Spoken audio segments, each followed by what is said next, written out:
Hello, everybody. This is the Kona 2 podcast debut pilot episode. I am your main host, Connor. I am the owner of the Kona 2 brand and Kona 2 Racing specifically. I mostly drive the number 16 car in a number of leagues, one of them being Essex, the Eastern States Stock Car Series, of which I own. And yeah, this is the pilot episode, so I'll send it off to one of these guys here and they can introduce themselves. All right, well, I'll take two. I'm Dakota Vega, driver for Kona 2 Racing and Soda City Racing in various leagues. Primarily Essex, Score, Nascar for Soda City. What else would I? What else should I I don't know. throw in here? You I got drive your the number 61. Was it your first win Um, with I Kona got my 2 first Racing? NR win for Kona 2 Racing, and then followed it up with my second for Soda City. Nice. And looking for three at some point down the line here. Yep. And then there's the elephant in the room, Mr. What? Come Mr. on. Mr. Braden. We'll send it to you. Elephant in the room. Braden Koryoth, driver of the number 69 Mountain Dew Dodge Challenger, also known as the Dark Knight, also known as Boob Lover, also known as the Caped Crusader. That's who I am. That's Okay, right. the elephant in the room. I think And that's exactly what we needed. I think that's the exact energy. They say I am the reason that Kona 2 is where it's at today.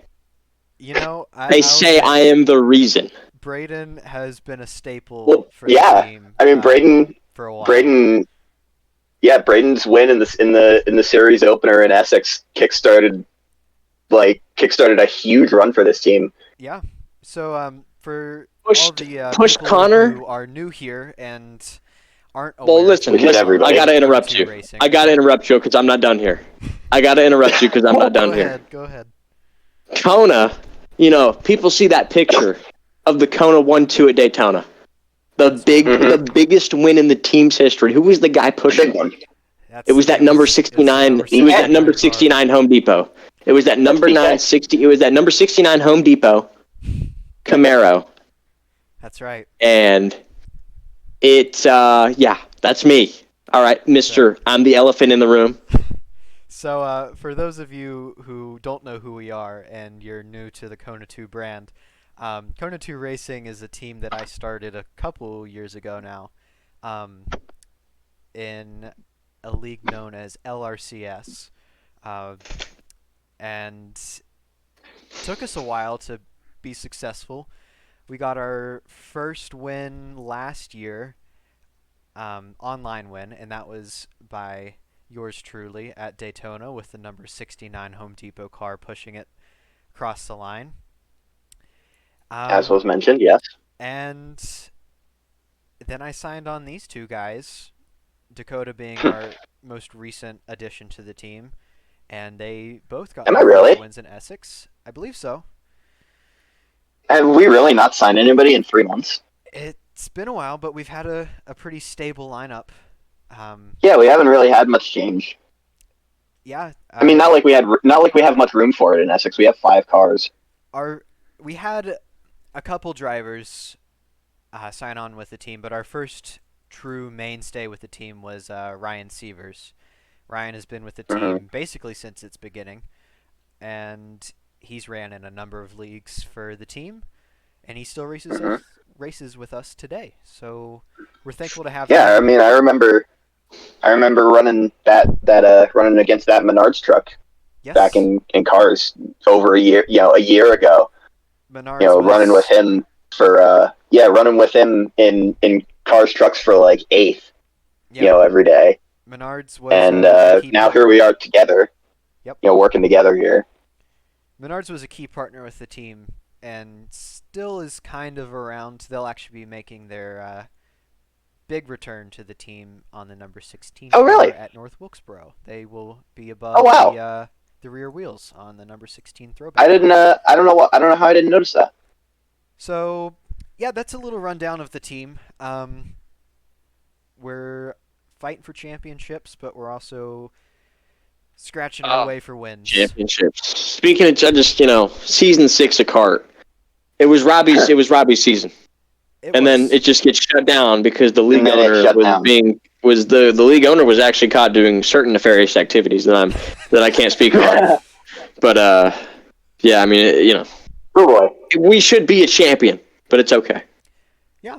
So, moving on from the team to more of a bigger picture here, we run in a number of leagues. The main one, as we've said, is Essex. That is a league that I run with Kez Hiller.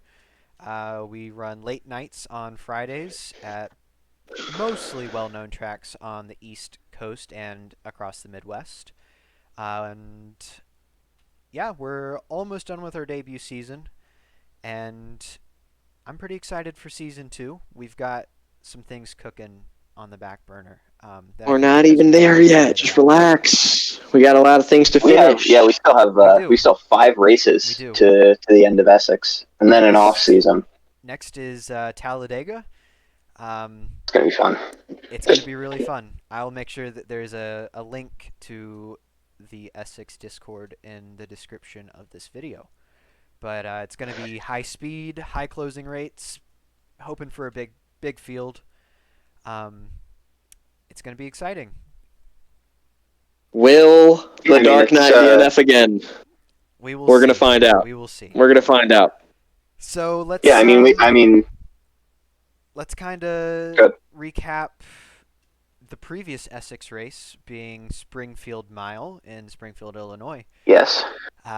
We had quite an exciting race. Victor Delgado won his first race of the season. And I guess we can talk about that late race restart. I know you want to talk about the thing. I think there's a lot of energy right here.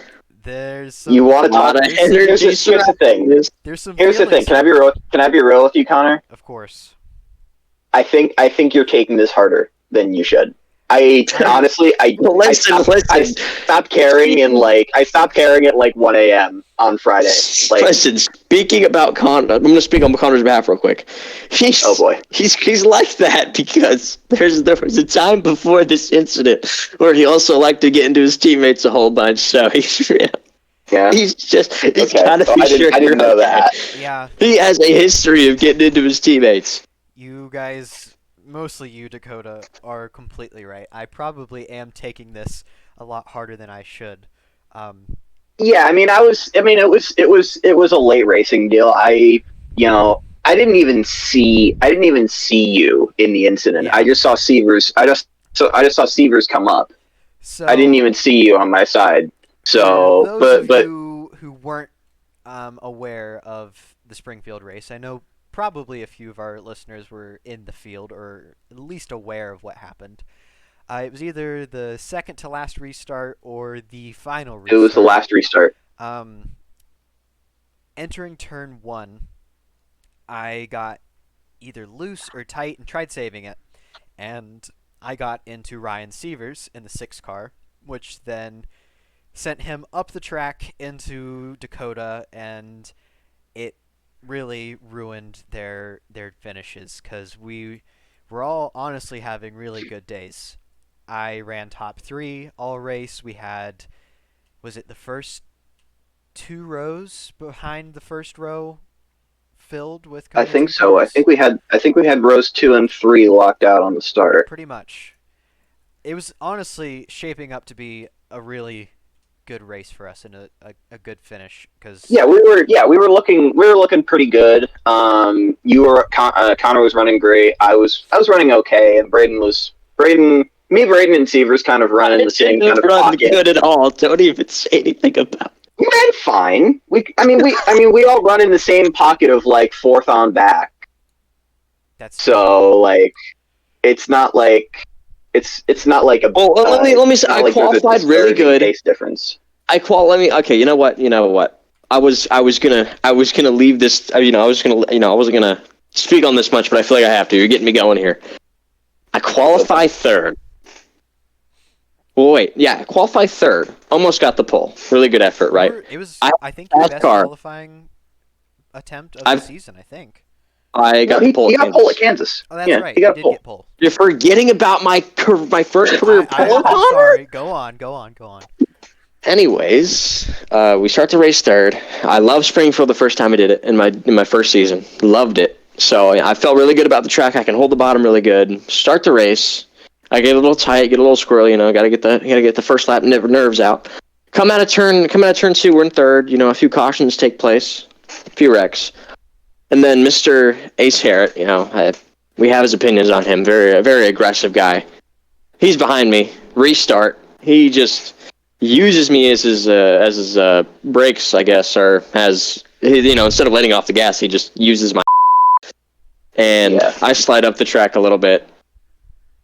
Not a little bit, all the way into the dirt by the wall, all the messy stuff. I drop back. We're in the back of the pack. Another caution comes out. I start climbing back. I pass about 3, 4, 5 cars. And then the 23 spins out in front of me, and it's a dirt track. I've got nowhere to go. So I thought there was a gap I could take. I thought there was a gap I could take. I got on the gas. It was, a little risky. I'd say, we got in a crash, basically T-boned him. But he seemed to be fine. Yeah. Because then after I got my stuff, together, we go through a few more restarts. It's a dirt track. There's going to be some chaos. Yeah. This 23 car gets behind me. And just coming off turn 4 of a restart, just uses the left side of my car as the brakes, or he starts checking up and he just uses me. He gets me. I fly up the track. I fly into the wall. We fall back again, and we start climbing up a little bit, and then coming down on the last run, coming down to the last lap after a restart. I got loose off a corner. Actually, I completely forgot about this. I was poised to actually have a really good finish, like top 5. I'm literally in 4th place. And before the last restart, the last caution, I get. Well, no, this was the last restart of the race, right? Because the Kona incident happened later. This is about on the last restart. This is like 5 laps to go. Whenever the caution roll or whatever starts. Point of no return. Yeah. Yeah, and then I just off of 2. The car just. There's this one thing that I complain about with NR2003. My car will feel and operate the same exact way, a certain way. I get used to it. I know what it feels like on the long run. I know it feels like with fresh tires. I know how this car feels. And then out of nowhere, at the very end of the race, last run, it just snaps loose on me on a random part of the track that I felt fine on the whole race. And it's like, wow, okay. And I can't. And I was gonna almost get into the inside wall and probably save it, because saving cars at Springfield is easy. But Connor's coming up behind me. Yeah. And then he gets a run on me. Yeah. I start to get loose, and then there was a bumper grab, and then we both went around. Wow, really unfortunate. Connor took out every single one of us. He didn't take me out though, because I was getting loose in front. That's really common at tracks, because whenever a guy gets loose and he checks up, the guy behind him can't. We saw that with Bubba and Kyle at Richmond. Obviously, not take out in the in the sense that Well, you can't compare it. You can't compare it to the last. Didn't mean it. A lot different. That last so I go around. For sure. I actually think I barrel rolled. I don't remember. Did you? I have no idea. I know there was a wreck in the race where I did barrel roll. I think it was the wreck with the 23. And I got bumper grabbed and I was in the race. I think I finished like 13th. Just another forgettable finish. I've only had 3 top 5 finishes, and those are like 3 of my only finishes of the season. But whatever, we won't speak on that right now. Springfield was a wild one, for sure. Yeah, that was I didn't feel great about the race. The track was okay. I would have preferred DuQuoin, but Springfield drove just fine. I wasn't particularly fast. I couldn't quite get a hang of the track. I don't think I was in top 5 much of the race at all. But I ended up, after the spin, there were no cautions, so I kind of just had to ride around and hope for, stuff like what happened to Braden. Yeah. And, pick up scraps, and that's kind of what ended up happening. I think I ended up 11th, I think. I think so. And it just continues a string of It's been a rough middle yeah, portion of the season. yeah. I mean, after Gateway, really.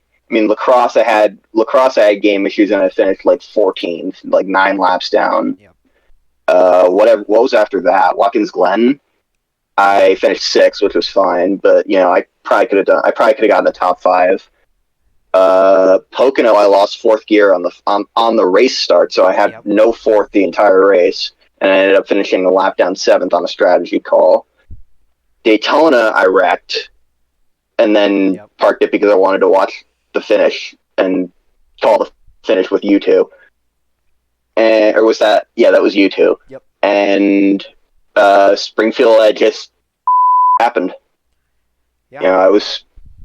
I left. I believe I left Gateway with the points lead, and I'm sitting 4th now, like relatively without a shot, unless a lot happens to Ace and a little happens to Kez. Speaking of and Ace, like all of the fast people just don't show up anymore. Speaking of Ace, I think it's safe to say it's not surprising that he is pulling away with the points lead, but he's having a fantastic season. I mean, yeah, don't get me wrong, he's fast. I did not think he would be that fast. I did not think he'd be as fast as he was. I don't remember him being that fast when I used to race him. Ace. When I raced him in cars in the truck series, he was not that fast. He was my speed in the trucks. He was like 10th place. All of my experience with him has been he's and fast. He just pulled up. He was fast in kart. He was pretty quick in kart. He was never championship threat level fast, but he was always solidly. He was the guy that was right there. It's like Ryan Blaney, Yeah. He's there, but he's not actually there. Yeah. And now he's gonna probably. I know my teammates in the championship race, but in my opinion, I feel like it's sort of safe to say that Ace is gonna, edge this one out. I think. So. I took that as relative reality around Pocono. Yeah. When he won, I was like, I think. I mean, if he can, he had so much momentum going into Pocono, and then he won. He just kept adding the momentum on. And here's the thing. He's also fast at Daytona and Talladega.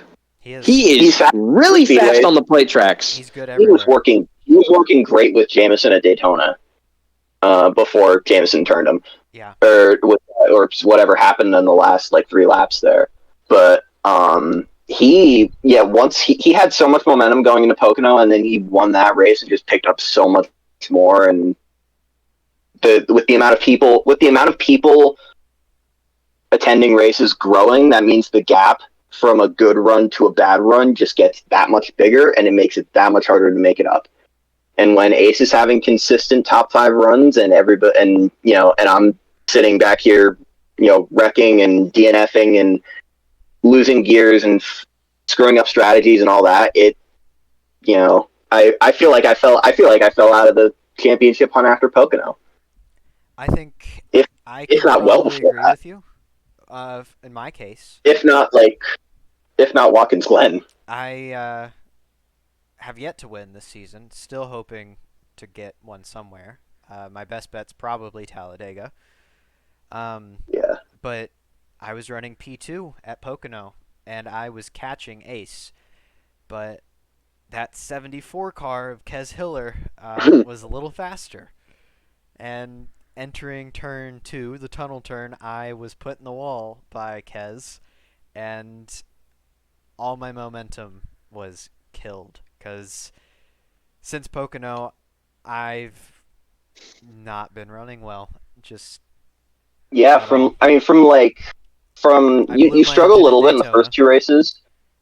The first 2 races, you kind of had a couple of hiccups. Yep. But then you had a really strong run at Toledo, which I mean, that's a cruise to race win if Gilvin's not there. Yeah, the only guy who had a shot, if Gilvin wasn't there, was Braden. Braden could keep up. Braden would have been what track are we talking about? Toledo. Toledo. Oh, Toledo, yeah, that was If honestly Gilvin wasn't there, it would have been between you two. Yeah. I was nowhere.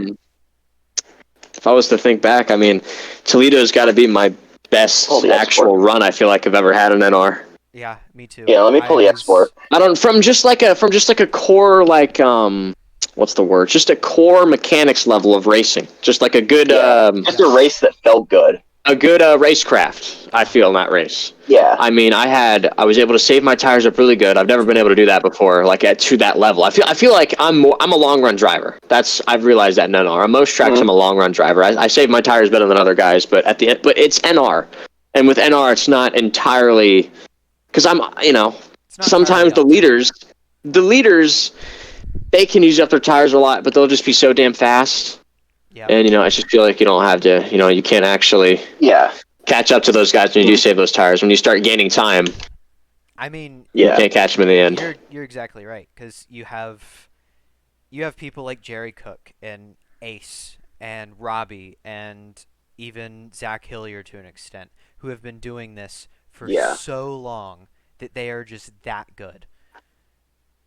Yeah, I mean, somebody like Jerry has been doing this for God knows how long, and he's just, if Jerry has a bad day, then there's a reason, there's some, like, he had to have been wrecked to have a bad day. Like, he can't.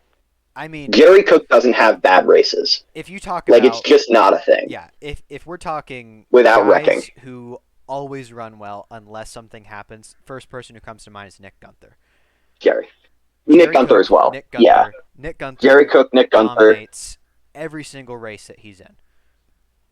Which is kind of a good segue. Dylan Baum is becoming that guy in NASCAR, in Maverick probably. He popped into Essex, but I know he's not. I know his name is starting to go around as a bad fast MF. Yeah.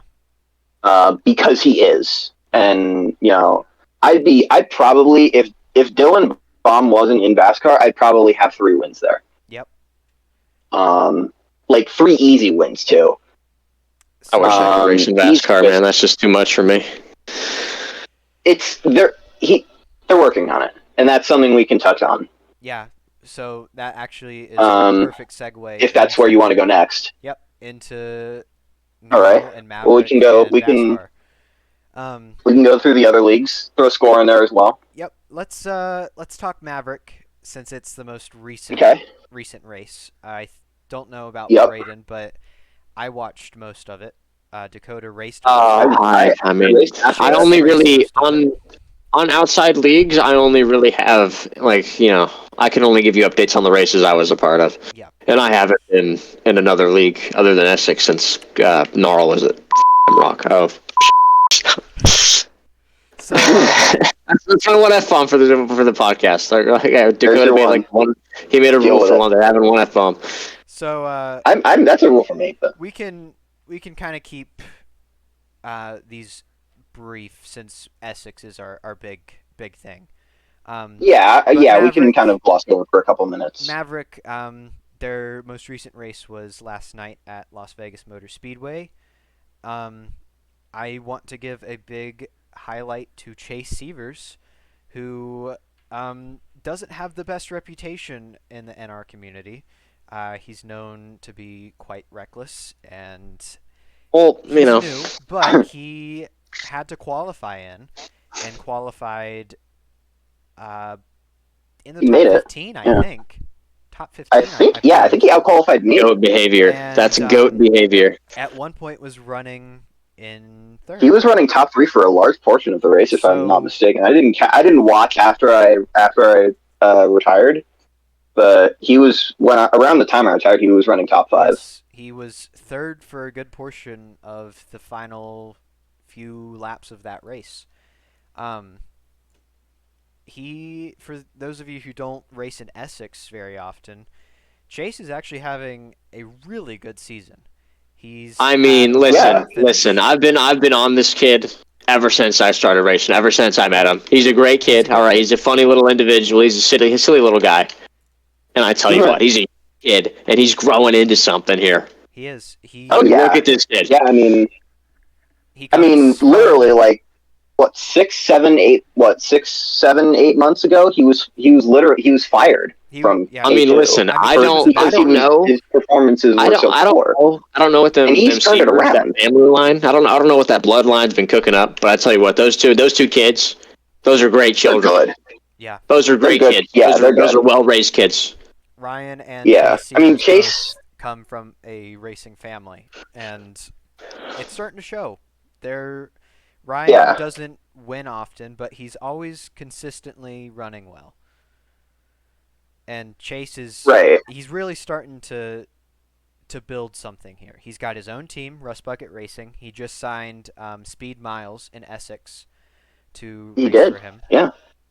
and he's had a runner-up finish. He ran fourth most of the race at Springfield in Essex. Like we said, he ran third in Maverick. And he's expressed to me multiple times that he really is trying to expand his horizons and race in more leagues. Mhm. And he's starting to make his own paint schemes. He's taking it seriously, and I gotta say, I as someone mean, who's been trying to help him since the beginning, I'm very proud of Chase. As someone who's having the season I have, if you look at it from a literal perspective, Chase Severs would probably have my job next season. If you look at just the stats and how that would go. I mean, I mean, consistently running. here's the If Chase thing. gets fired, and then he has a great season, and then I Well, have here's the thing. I'm where I am. Here's the You thing. switch us out. With the 5-car limit, and here's the thing. Robbie's not full time, but he's a very essential part of the team. But Chase also deserves, if he wants it, I think he deserves a full time spot at K2. Oh, and what But does that Ryan being Severs said- do? I mean, What? That being said, I think he wants to grow Rust Bucket as its I own do team. too. I don't think he actually wants to come back to K2 that badly because Hey, that's go he's behavior. trying to make That's good trying to make behavior. Rust Bucket his own thing. He's And Which that's is incredible. Totally cool. I love that for him. And could you imagine the Dark Knight running a part-time race for Rust Bucket? Yeah, I mean, Whoa, Running part-time whoa! for Rust Bucket. Am I calling I can something see out that there? Am I happening. leaking something? Am I leaking something? Oh, Am is he? I leaking something? I just leaked that. Oh my god! Newsflash. The Yeah, world knows it now. That's news of the season. That's news of the season right there. The Dark Knight, a part-time race for the Rust Bucket. I agree. Is Hold this on now. accurate? Dakota. I think Chase is really trying to build something not just on his own for his racing career, but just Rust Bucket racing in general. I think, And I could be a guy with some experience that comes in there, and I'm like the Jimmy Johnson for him. I don't even know, dude. It's like Jimmy Johnson's winning legacy. Yeah. If I were to give him advice on what to do, where to go with his future with a team, I would tell him to stick with Rust Bucket because that's an identity that he's starting to create that he doesn't need to let go of now. He should keep going, and if it does end up fizzling out, and it may, I don't think it will, but if it does, there will be I'm sure there will be a seat here for him. Oh yeah, I mean, I told him when I quote unquote fired him that Kona 2 Racing will always be his home. Your words, not mine. Yeah, Kona 2 Racing, I don't want to brag, but I'm very proud of Kona 2 Racing. I like the identity that I've built, and Kona 2 Racing has expanded into the Kona 2 brand as a whole with Kona 2 Productions and Kona 2 Designs, the Kona 2 podcast. And I honestly think that Chase was very inspired by that because I've noticed the way that he runs Rust Bucket is similar to how I run this team. Because and the way he has a Twitter that he's very active on. He posts his race results. When he gets pictures of his car, he posts pictures of his car. And you can tell he's very enthusiastic about where he finishes and when he gets into races. And I'm the same way. I try to promote and show the family aspect of this team. And like I said a few minutes ago, I'm very proud of him. He's definitely building an identity, and like you said, I would not tell him to come back. I would say keep pushing Rust Bucket, sign more drivers, run more leagues. That team has already more or up. less become its own thing. It's not just where Severs had to go because he lost his seat here. Yeah. It's now Chase Severs' team. Yeah, I mean, it is technically aligned with Kona 2 Racing, but right. I would not be shocked if, but in the way that like Big Machine Racing is associated to Richard Childress. I wouldn't be surprised like if it's like he a does his own thing. thing with it. Because we run Dodge, he runs Dodge, but he just signed Speed and is allowing Speed to run Chevrolet. And I think I wouldn't be shocked if he went on to change manufacturers and really turn Rust Bucket Dakota into just his own had thing. the same reaction I had. Yeah. I Connor didn't even catch it. I had the same reaction with Connor too. Connor completely missed that. Sorry to interrupt you, Connor. Sorry to interrupt, but because he said he signed Speed. Dakota, whenever Dakota realized you said that Chase signed someone, he's like, "What?" He's like, "What?" He signed, like how I was going before we started recording. He said he signed Speed, and I said he signed ISO Speed. Yeah, he signed Speed. Yeah, I mean, like really though, Severs is building something there, and I'm proud of him as somebody who actually does own. Outside of Kona 2, I do have my own team that I run one league in, and I would say the exact same thing. Astro Autosport, my team isn't really. It's only a thing because I kind of just joined that particular league, NERSCAR, as my own kind of thing. I just decided to do it. It wasn't really, Connor didn't ask me to join it. I did it myself, so I just decided it would be best to run under my own banner in that league. But I think if so many of the teams in the NR community come around the same way. When you look at Kona 2, you look at Rust Bucky, you could even look at something like ZH Racing, as an expert in ZH Racing. Given that I've been a part of that team more on and off for over 4 years, that team was down to earth team for a long time, and then it just kind of things happened. And it kind of fell out of the sky. But a lot of the teams that I see in NR, when people actually do run teams, they actually care about the team that they're a part of. Like Kez and Soda City is a great example. I agree. As a driver in Soda City as well. There, what Kez does over there is also really cool. Yeah, and Kez gets a bad rep for being the back marker driver, or the back marker team with Soda City. But Kez runs really well, and runs well. They really do care about Soda City, and trust me, the DMs between Kez and I about Essex, they are always thinking ahead, and they're always thinking about how to make the league better, and you can tell that they truly do care about everything that they do in the community, and they want to see the community become a better place. Kez is the type of person that they have no problem making changes to a league to make it a little bit better.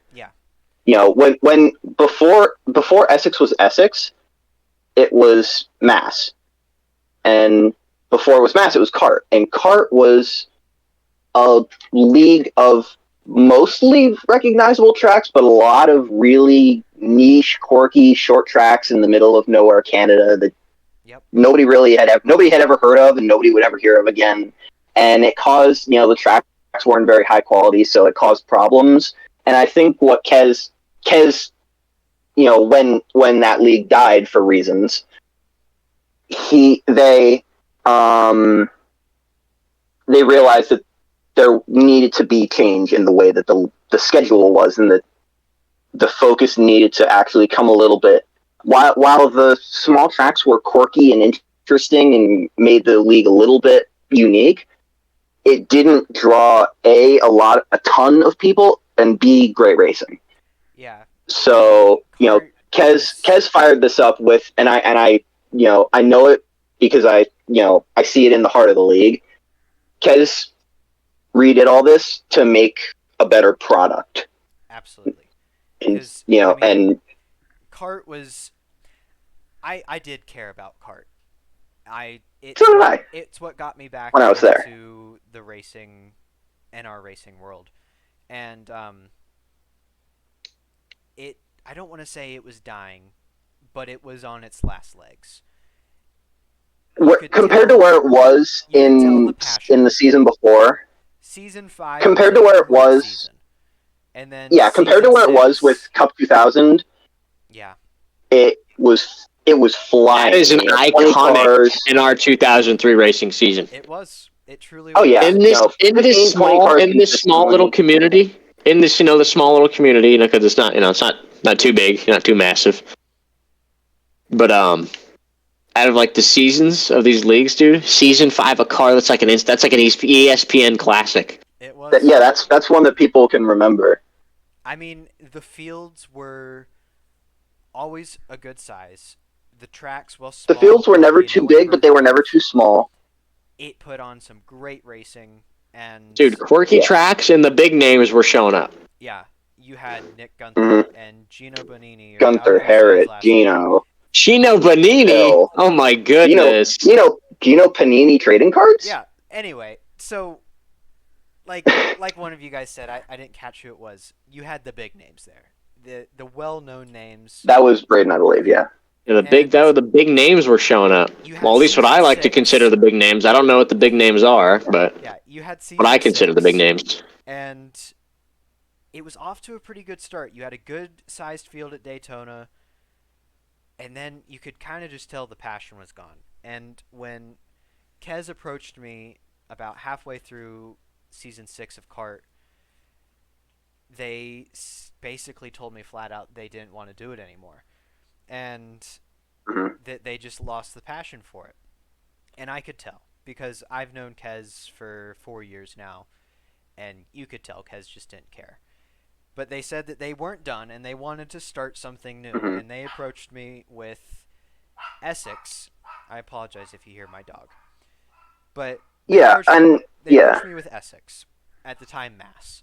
And like I was saying, even still, every day they're trying to come up with the best schedule and the best setup and the best this and the best that. And when I tell you I've already seen probably 10 different versions of the Season 2 schedule just to perfect it, I'm not joking. I've seen so many. And I'm so like that. I'm so like that. They sent me another version of the schedule that had some changes from the previous version, and it was better. Yeah. Everything that Kez does is to make Essex better. We're thinking there's no of updating logos and updating schedules to give it more of an identity than it already has. I feel like if you change the logo we have now, it's got to be like a minor change. I feel like it's just got to be a slight modernization, because I really like the logo. Yeah, I'm going to be honest. The kart logo was really good, and this logo is also really sick. Yeah. I mean, the kart logo, I believe it was shared more or less with the Cars logo, because the leagues were technically associated, but they weren't really. They were technically associated, but then they literally shared like a server profile pic font, and that was it. So yeah, I mean, moving on, but to wrap up the Essex kart. To wrap up leagues. I know we run Essex mostly, so we are biased towards Essex, but it is a fantastic. I don't even want to say little league anymore, because it is growing. It's a big league now. I mean, we're into the consistent like 15 plus 20 plus range for our races. And the description. Looking at the attendance. Yeah, I The attendance was thrown up at 3:57 p.m. Eastern today, April 3rd. It's 11:30 on the dot right now. We already have 12. Yeah, and that was We the have 12 biggest and field one in Kona. provisional, two provisionals, Yeah. So and that's yeah, with time to spare. to wrap it up, Essex is a great league, even though we are biased towards Essex it. is flying. A lot of leagues are flying right now. It is a fantastic time to be a league racer. I can't lie.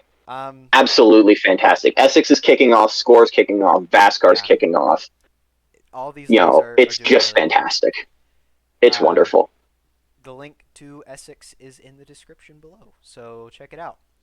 So Wonderful. we've got some time left, so let's go into. Yeah. So how much? How can I ask how long that was? Was that like 40 minutes of? We are at 40 yapping? minutes on the dot, so Okay. we're doing really 40, well. 40 minutes of yapping's all right. We still got time. It's all right. 40 minutes of I think we can still pull like. I think we He said 40 minutes of yap.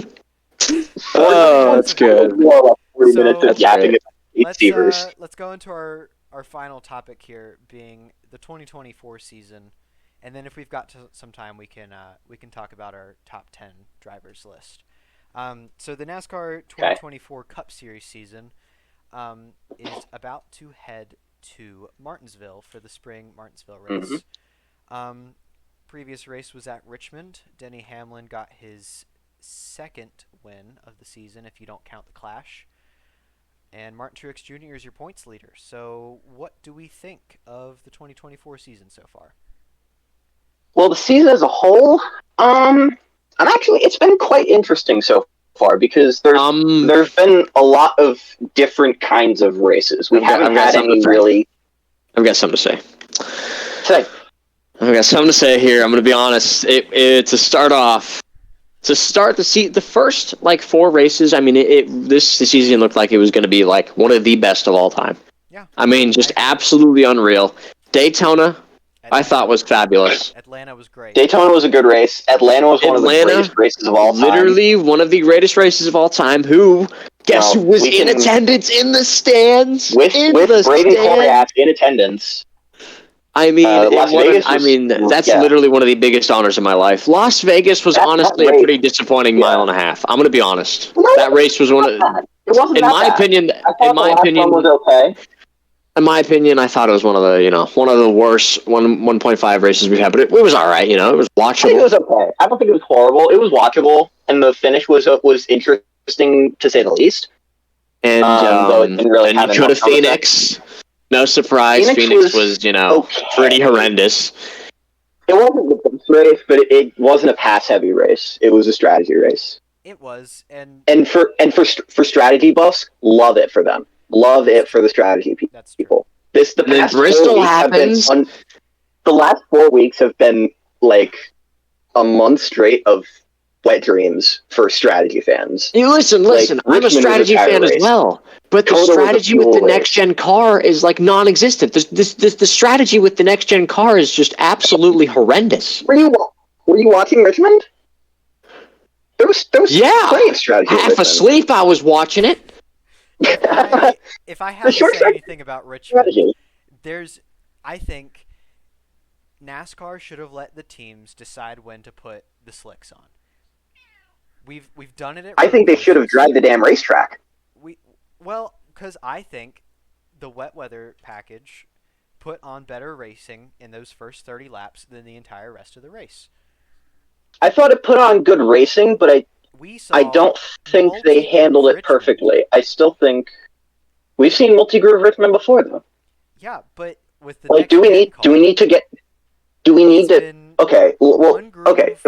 no passing strategy. That wasn't the case in the summer of 22. I remember in the summer of 22 where there was passing on the outside. Ricky Stenhouse Jr. was balling on the outside of Richmond in July. That's true. Or August or whenever it was. That's true. He was balling out there. I mean, not many people were making it work, but he was. Like, it's possible, but it's not like, it's one of those things.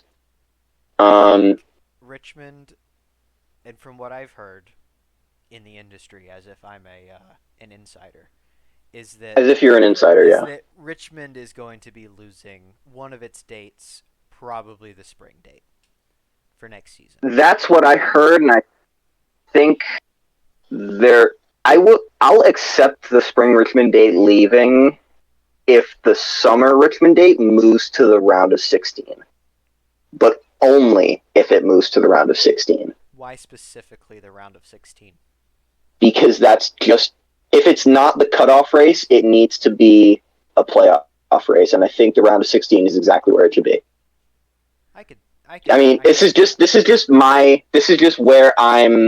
This is a little bit of nostalgia talking, because I'm from an era where the cutoff race was Richmond, usually. I mean, it was for, 20 years. Not 20 years, 10 years maybe. The first 10, when did it not become? 2015 maybe it stopped being the cutoff race. And it was like, actually, it made really interesting cutoff races. I mean, see 2013, 2004. Look at it did good in that spot. Look at a lot of these racetracks that are cutoff races, and for the most part, the racing is significantly improved because there's more on the line. There's the next round of the playoffs to get into, so guys are pushing harder. And I think if Richmond was a cutoff race, it would promote, or it would push guys to I can sort of support that. Because even though I don't think Richmond's in a good place right now, I remember when the track was absolutely fantastic. I mean, there was. I remember when the track. In this modern era of strategy, quote unquote strategy Richmond with no passing, blah blah blah. The 2021 night race. It was either 2020 or 2021. The night race in the fall in the playoffs. Do you remember who won? I know that Chase Elliott was like third, and he was like the fastest. The only reason I remember is because of what happened to Chase Elliott, is because he had the fastest car like the whole race, and then he had an issue with something later in the race. I think it was like a bad pit stop, back in track position. He was in the I don't remember. Luba car. I mean, it was probably, if 20? It might have been 20. I'm assuming Truex won it, maybe. I don't know, but that's the only race I can remember. That's the only race. 21 or 19. Only race I can remember from this era of Richmond that was actually good. There have been some good ones, but this, I'm not going to say the P word. And we all know what the P word is in this context to short tracks. I'm not going to say it, but I still think it needs work. Yeah. It's not perfect. I don't think it's ever going to be perfect, but I think the only thing you can do is take steps, and that's what NASCAR is doing with it. Is removing a date the right choice?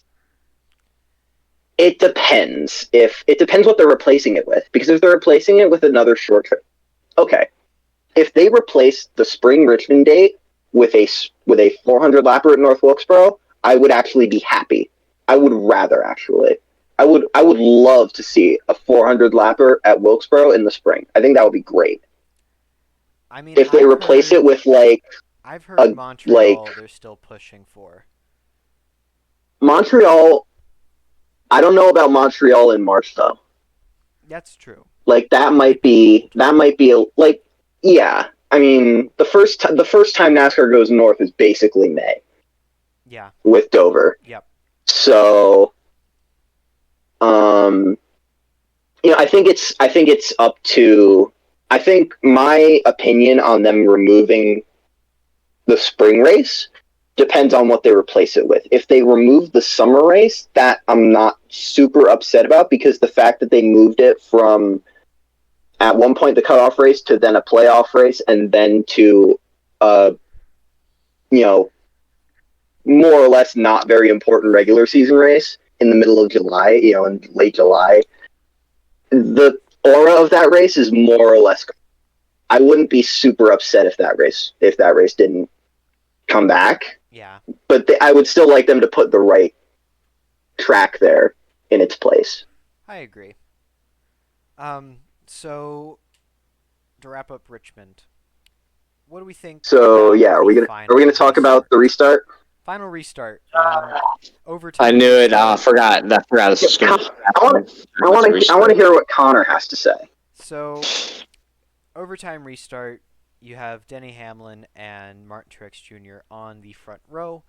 Coming to the green, Denny Hamlin jumps the start by a good 10, 11 feet.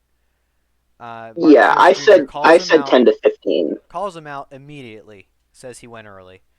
And Mm-hmm. NASCAR chooses not to officiate that. Penalize. And they're... Well, officiate, yeah. Yeah, Well, they did officiate it. They just didn't do anything. They did. Their reasoning was very messy Sunday night. They haven't given... They've... And since they've come out and they've given some excuses as to how if it was earlier in the race and they had more time to do something about it, they probably would have. And I've heard a lot of people, fans and people in the industry, like reporters and, Bob Pockrass and Jordan Bianchi and whatnot. I'm not trying to put words in their mouths. Those are the names that came to mind. Have basically said that it's okay. Get over it. And get over it. Yeah, that's what I said in... Yeah. At the end of the race, should the rules be officiated the same? I think is a question that Eric Estep proposed in one of his most recent videos. I think the answer is yes. I think the fact that we have to ask that question is ridiculous. I think. Frankly, in other sports, you'll have coaches or referees swallow the whistle with. Swallow the whistle, a bad call from an ump. And it shouldn't be that way. The game or the race or the match is still happening, and the rules still apply. Well, here's the thing. Here's the thing about that analogy.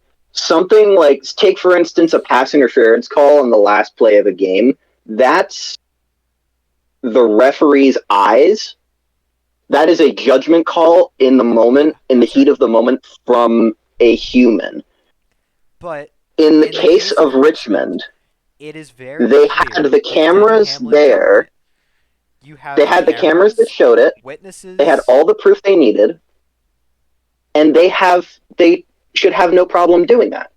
Yeah, frankly, I'm not a Joey Logano fan, but Joey Logano won that race. Yeah.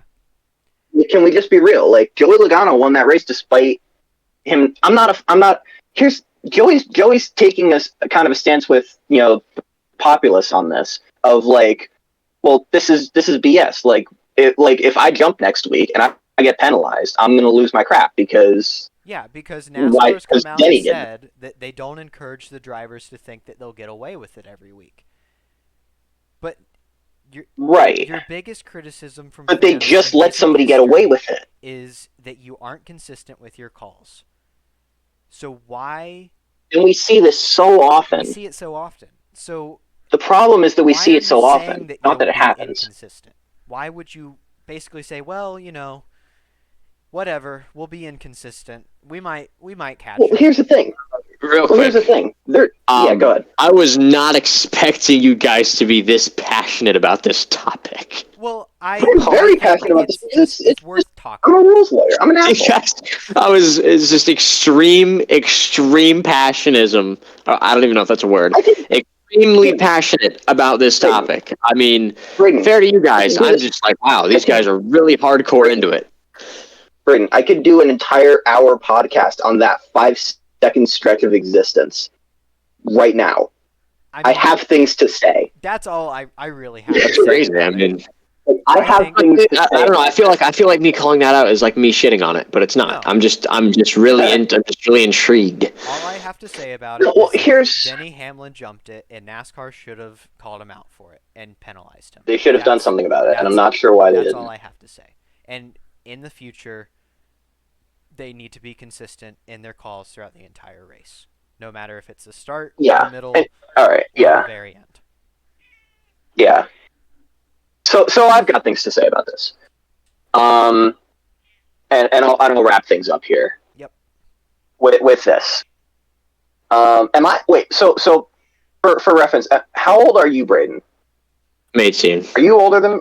You're 18? Okay, I'm not the oldest one here, but I'm an old-ass man.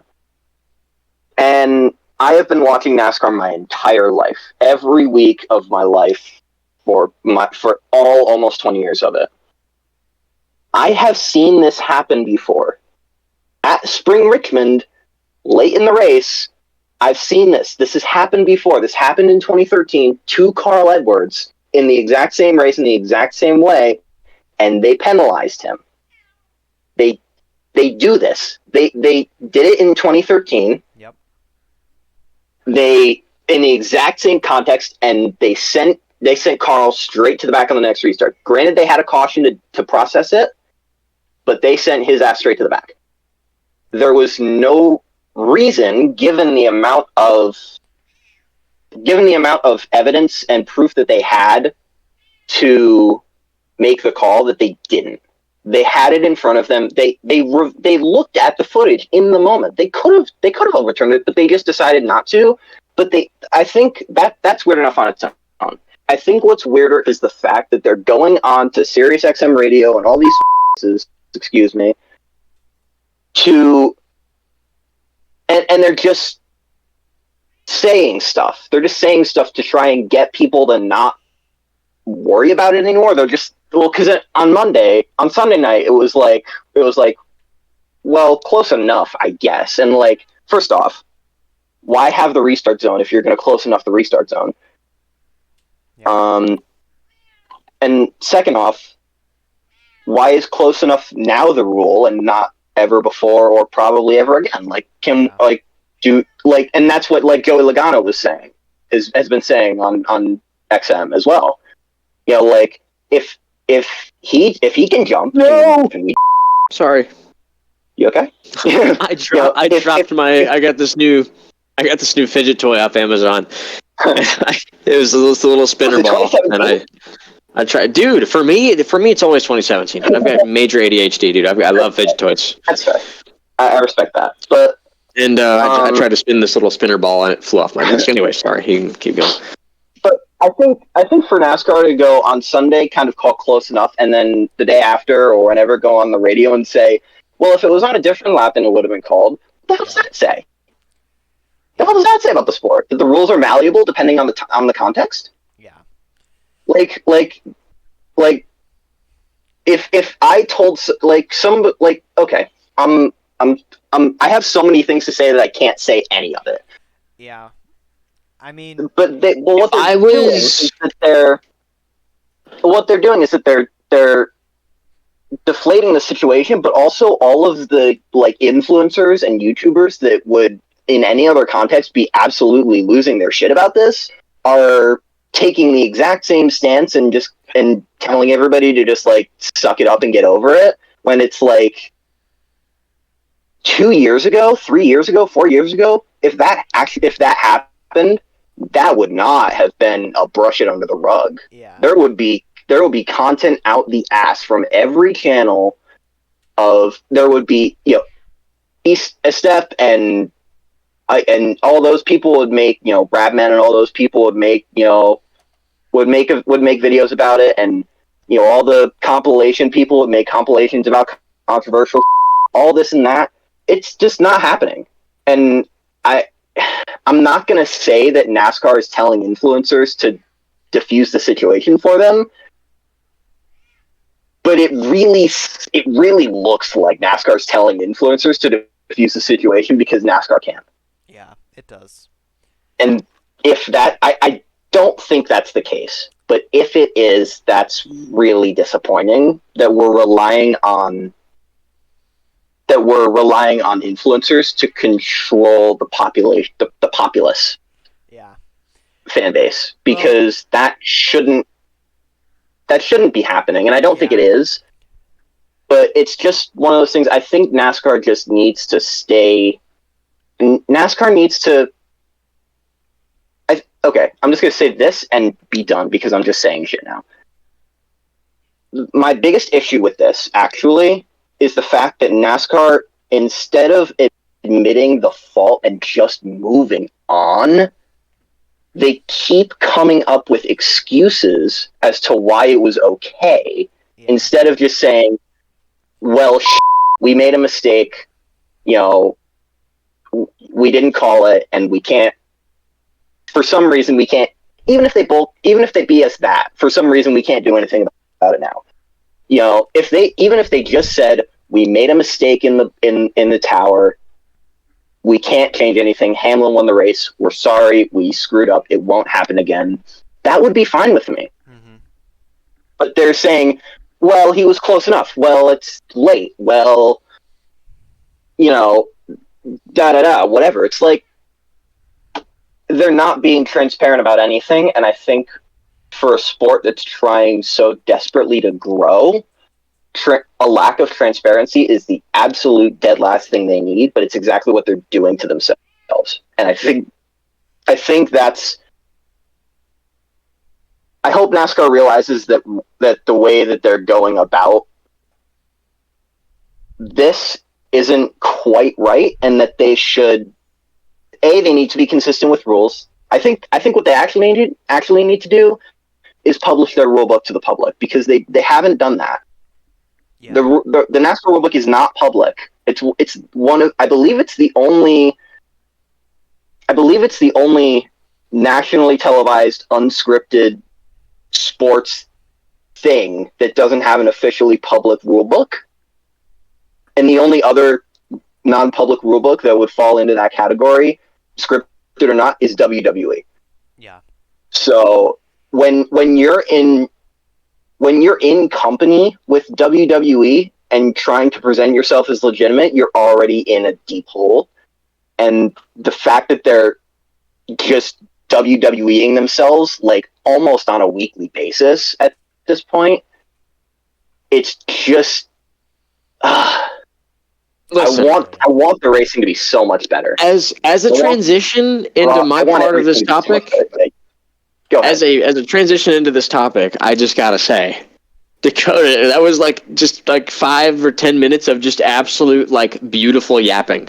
That was he was absolutely spitting game right there. Because now, I want to do this podcast. That's why I want to do this podcast, because I don't have a chance to yap at anybody. I don't yap. Here's a chance. So I used to be as passionate as Dakota about it, right? But I'm one of those sports fans that's just given up. I'm like a depressed sports fan that just kind of takes what I can get, and I don't really, I know that they're but I just don't like to think about it. Because I used to have a lot to say about how NASCAR was, but nowadays I just kind of ride the wave of the hype that it's on right now, that it's been building since the next gen car, because it's on an increase. We were declining since the mid 2000s, and now we're finally. TV ratings were fantastic in the first 5-6 races. I noticed. I realized in this next generation, this last 2 or 3 years, it's been like a revival. I feel of stuff. Stuff right now is a lot better than it was 5 years ago. It certainly does feel like it. Take and NASCAR is a part of that increase. How it was. So I gotta ride this wave while I can. And I just I don't like to think about the stupid shit I do. So I used to be as professional as the Dakota Veda about the yapping, but I gotta say, as a professional yapper, I can say with absolute certification that Dakota is yapping absolute game right now, and he's spitting it up. Yeah, and that's what I like to do. I like to yap. Yeah, we've got a good platform. You're gonna hear weekly yapping from me now. But there's gonna be consistent weekly yapping on various topics. We are out of time, but I noticed that we have broken an hour, I believe. Yes, we have, which is okay. We are out of time. It's nice that we have. Thank you, Dakota, for the absolute game spitting. Yes, it's nice. Thank you, Braden, for pulling up. Yeah, it's nice that we have another chance in the week to catch up on league things and NASCAR things. Absolutely. So I appreciate you guys for being here, and I appreciate of course, hopefully, all of you who listened. Next episode, of course, will be out next week. I'm going to try to come up with a consistent schedule, but for these first few episodes, don't count it on being super consistent. I will shoot. Yeah, I wouldn't expect this in date time. But next in Essex we have Talladega. In Gnarl you have the season finale at Atlanta. I'm not sure what's next Wonderful. in VASCAR or Score. VASCAR coming up is Five Flags, which is Nice. going to be hell. Yep. Home track. As Home track. Score Sound the alarm. is Sound the alarm. Texas, Home track. Texas. and Maverick is at Richmond. Well, if you are listening and you are in any of the leagues that we just mentioned, good luck. Next in NASCAR, If you are in VASCAR or Maverick, Godspeed. Godspeed. And I'm sorry. The next race for NASCAR is Martinsville this Sunday. I'm not sure what time, so don't ask me. 3 p.m. on FS1. I've got racing. Well, listen, you already know. You already know that Of course, I UniFirst have number racing reference right in 9. front of me. So, That UniFirst number 9. That Ruby car. that 40th Ruby, anniversary of Hendrick. You already Ruby know they're going to Exalted car, victory watch it. lane. You Ruby know car- they're going to victory lane. Chase Elliott, let's go. All right. Well, we Well, appreciate you bullshit. guys All for right. listening, and we will see you next week.